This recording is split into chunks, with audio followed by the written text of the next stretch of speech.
Mundo TV 24. Joseph Kabila en consultation à Goma, les premières images filtrent. En République démocratique du Congo, l'ancien président Joseph Kabila est à Goma depuis dimanche 25 mai. Après des jours de spéculation et sans aucune image, il a finalement entamé ses consultations ce jeudi. Il a reçu, dans l'une de ses résidences de Goma, des représentants des confessions religieuses. Les premières images de Joseph Kabila à Goma sont désormais disponibles. Jusque-là, l'arrivée controversée de l'ancien chef de l'État dans le chef-lieu du Nord Kivu n'avait été ni filmée ni photographiée. Détendu et souriant, l'ex-président de la République démocratique du Congo est apparu ce jeudi devant la presse à Goma, mettant un terme aux spéculations sur sa présence dans la grande ville de l'Est du pays, contrôlée par le M23.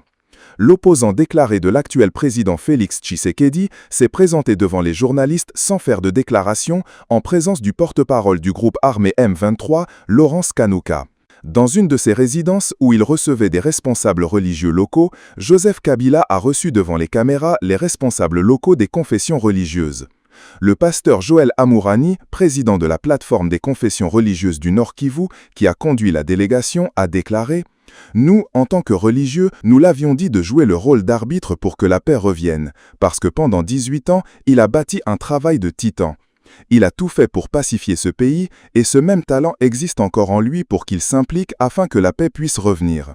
Ce que nous demandons, c'est le retour de la paix et rien que la paix. » Les lieux étaient gardés par des militaires du M23 et des membres de son service de sécurité. Joseph Kabila avait dénoncé vendredi dernier, dans une rare allocution transmise en ligne, la dictature du gouvernement de Kinshasa au lendemain de la levée de son immunité parlementaire, et annoncé qu'il serait dans les prochains jours à Goma. De son côté, Kinshasa accuse Joseph Kabila de complicité avec le groupe armé et le Sénat congolais a finalement levé le 22 mai l'immunité de M. Kabila, accusé de trahison, participation à un mouvement insurrectionnel, participation à des crimes de guerre et crimes contre l'humanité. Joseph Kabila a pris des notes, se présentant comme un homme de paix et promettant de jouer sa partition. Le pasteur Joël Amourani a également précisé « Il a exprimé son souhait de voir la paix revenir dans l'Est et dans tout le pays. Son souhait que la paix soit restaurée, la cohésion nationale et le vivre ensemble. » D'après l'équipe de Joseph Kabila, d'autres consultations sont prévues dès ce vendredi 30 mai. Une feuille de route sera établie pour la suite et une conférence de presse est également annoncée. C'est à Kinyogote, au bord du lac Kivu, à l'ouest de Goma, dans l'une de ses résidences, que Joseph Kabila a reçu les religieux. Tête rasée, moustache soignée, costume sombre, l'ancien président s'est montré peu bavard, fidèle à son habitude. Pendant environ 50 minutes, il a échangé avec ses invités, musulmans, membres des églises de réveil, représentants de l'armée Guisalu, orthodoxes, protestants et d'autres encore. Abonnez-vous à Mundo TV 24, likez et activez la cloche pour ne manquer aucune de nos prochaines vidéos. Sondage Mundo TV 24. 1. Pensez-vous que les consultations de Joseph Kabila peuvent réellement contribuer au retour de la paix dans l'Est de la RDC?